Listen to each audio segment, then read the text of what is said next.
sintomas e sensações, comportamentos e pensamentos. Este é o ciclo vicioso da pessoa que tem depressão. Em relação aos sintomas e sensações, literalmente ocorre uma diminuição de energia, um sentimento de menos-valia, de fadiga, diminuição do interesse em relação às atividades. E aí os comportamentos são comprometidos. As pessoas em quadro de depressão, elas literalmente diminuem o seu envolvimento nas atividades prazerosas, elas rebaixam completamente o interesse em fazer alguma coisa. E aí a procrastinação aparece. Consequentemente, os pensamentos de inutilidade, de fracasso, de incapacidade aparecem. E as pessoas começam a ter pensamentos do tipo: eu sou inútil, eu sou incapaz, isso nunca vai passar, eu não vou conseguir superar esta situação. A desesperança e a autocrítica se instala e a pessoa acredita que ela não está bem e que a culpa é dela. Realmente, o indivíduo que está em depressão, ele está passando por uma doença. Depressão não é frescura, é um transtorno neuropsiquiátrico que precisa de terapêutica adequada. Nós sabemos então que depressão não depende simplesmente da força de vontade do indivíduo sair desse quadro.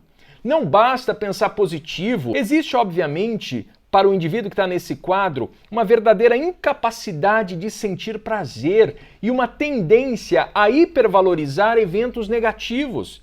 Existem também sintomas físicos muito clássicos, como, por exemplo, distúrbio do sono, falta de apetite ou apetite em excesso, dores em partes diferentes do corpo. E esse indivíduo, então, ele sofre muito. Basicamente, os elementos da depressão são 4. Ele tem uma diminuição da energia física, uma diminuição da energia mental, uma diminuição da sensibilidade de prazer e um aumento para a sensibilidade de dor, um aumento para a sensibilidade aos ataques físicos e ataques mentais que vêm de fora e, obviamente, ataques mentais que vêm de dentro dele. Portanto, para muitas pessoas que estão nesse quadro é totalmente incontrolável. É um peso que ela carrega e muitas vezes está carregando sozinho. E por que isso acontece? Não tem uma causa só, mas quando se instala a depressão, o ciclo vicioso faz com que as pessoas permaneçam nesse quadro. A pessoa que está num quadro como este, então, ela começa a ficar cada vez menos ativa, a sair cada vez menos, a isolar-se dos outros, deixar de fazer as coisas que mais gosta. Quando o nível de atividade diminui, a pessoa passa então a ficar menos motivada e passa a ficar mais letárgica. A depressão, portanto, ela é caracterizada por um estado de ânimo muito baixo e uma perda muito visível de interesse por coisas que antes ela achava muito prazerosa, ela gostava muito de fazer. Portanto, a pessoa passa então a perder a capacidade de desfrutar e literalmente ela não tem vontade de fazer nada, chegando inclusive a uma inibição comportamental. No nível fisiológico, a pessoa sente também muito cansaço, como nós já falamos. Sem contar a perda da libido, que em muitos casos acontece também. Há alguns anos, se acreditava que a depressão era uma doença física na qual existiam algumas carências muito grandes de uma série de neurotransmissores em nosso cérebro. E isso determinava, então, o nosso estado emocional. Não tenha dúvida alguma que, sim, é verdade que existe algumas substâncias químicas do nosso cérebro, como a serotonina, a dopamina, que tem uma influência muito grande, mas só a substância química, ela não é o único fator que deve ser levado em conta no tratamento. Porque se a pessoa não muda de verdade, não quebra o ciclo vicioso da depressão, e isso se faz com psicoterapia, ela não vai resolver o caso. Por isso, em muitas ocasiões, a terapia farmacológica, sozinha, ela acaba fracassando. Ou então vai perpetuando este comportamento. Portanto, para que a pessoa de verdade consiga superar este processo, é preciso que haja um atendimento multiprofissional, mas no mínimo, medicação e psicoterapia. E nesse ciclo vicioso, Quando o indivíduo inicia este ciclo, a partir da depressão, a pessoa sente literalmente essa diminuição de energia, na sequência uma fadiga muito grande, uma diminuição de interesse em realizar as suas atividades, e isso pode levar a pessoa a ter ações diferentes, por exemplo, diminuir as atividades no dia a dia, diminuir o seu envolvimento com aquilo que ela gostava de fazer. Esta sensação vai fazer com que a pessoa se sinta cada vez pior, desesperançosa, triste, e isto as leva a perder o interesse por qualquer coisa. Sem ação nenhuma, a energia desaparece. Você já percebeu que energia gera energia e falta de energia gera falta de energia?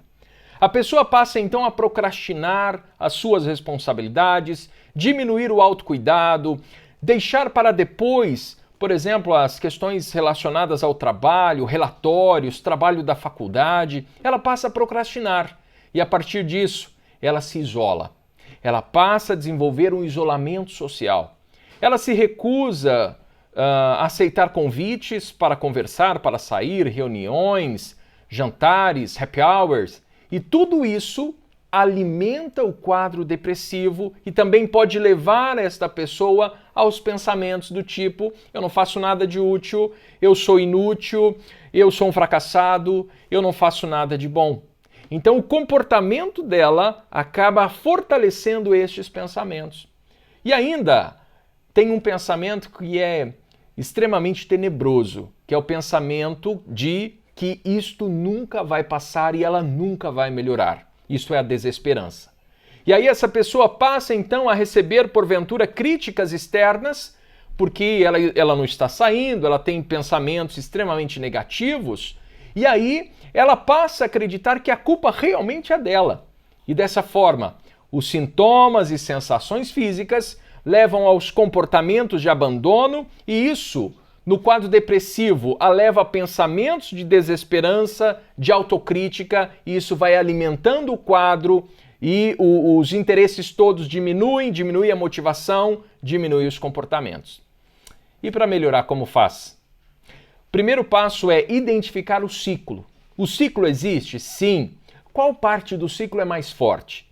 Quando você descobrir isto, quando talvez, se você tem um amigo, um vizinho, um parente que está em depressão, busque descobrir com ele este ciclo vicioso e perceba qual é o mais forte. Quando você perceber se sensações e sentimentos, comportamentos, isto é, falta deles, e os pensamentos, qual desses três é mais forte? E aí você vai trabalhar justamente para quebrar um dos três. E depois os outros dois fica muito mais fácil para trabalhar. Então, para melhorar, identifica o ciclo e haja em cada um dos três componentes. E aí vai ficar muito mais fácil para superar o ciclo vicioso da depressão. Quando a pessoa não realiza nenhuma atividade, não sai de casa, não consegue construir um vínculo, né? Porque nós estamos em pandemia, precisa literalmente ficar mais em casa. Mas o vínculo social precisa existir, seja por telefone, por WhatsApp, por redes sociais, porque já contribui muito para o indivíduo que está nesse processo. Então, qual é a dica final? Você precisa quebrar um destes lados do ciclo. Será que são os comportamentos, as sensações e sentimentos ou os pensamentos? Se for os pensamentos, já vou dar uma dica muito simples. Se aquilo que está te atrapalhando mais são os pensamentos, comece a prestar atenção nos seus pensamentos. Nós temos cerca de 65, 70 mil pensamentos por dia. Passe a prestar atenção neles e escreva, coloque no papel justamente aquilo que contrapõe estes pensamentos. Parece algo simples, bobo até, mas funciona muito bem, porque você começa a emparelhar um pensamento que porventura apareça com um pensamento positivo. Eu não estou dizendo pensamento positivo e simplesmente, não é nada disso. Você vai literalmente colocar no papel aquilo que você sabe de si mesmo. Ou, se você nem mesmo acredita em si, aquilo que as pessoas que te amam falam de você. Coloque no papel, porque o teu cérebro vai criar um emparelhamento. Quando vier esse pensamento, você já se recorda daquilo que você escreveu. Espero que tenha contribuído, acima de tudo, para que você entenda que a depressão tem um ciclo vicioso. E quando você preste atenção neste ciclo, fica muito mais fácil superar. Forte abraço e até uma próxima oportunidade.